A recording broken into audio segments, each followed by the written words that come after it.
Hello लोगोफोर नोंथांमोननि गेजेराव आरो आं मोनसे गोदानै आपडेट भिडिअ लाना फैबावबाय। बे आपडेटानो जादों एमजि फिल्म प्रडाक्शन थामहिनबा मेहेरगोनां फिल्म प्रडाक्शन बेनारजों दिहुनजानो गोनां देग्लाय 2024 मायथाइनि मस्ट एवाइटेड बड' सावथुन बर'नि थै आरो बे सावथुननि स्क्रिप्ट आरो डिरेक्शनखौ खालामदों मुंदांखा सावथुन दिहुनगिरि सपन कुमार ब्रह्म बिथाङा, प्रडिउस खालामदों रोंसार मुसाहारि बिथाङा आरो बे बर'नि थै सावथुनाव जों गोबांथार मुंदांखा गोजाम गोदान महरगिरि बिथांमोनखौ नुनो मोनगोन।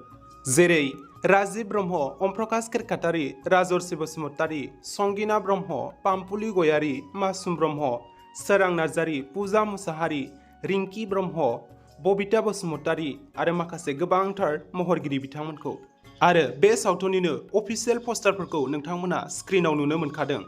आरो बिथांमोना फोरमायनाय बायदिब्ला बे सावथुननिनो अफिसियेल ट्रेलारखौ फैगौ 21 आगस्ट खालार खालि फोसावगोन। नोंथांमोनाबो आपडेटखौ खोनानानै ट्रेलारखौ नायनो थाखाय एक्साइटेड जाखाबाय जानांगौ। बेनि थाखायनो 21 आगस्टसिम नेनानै थाथ'नोसै।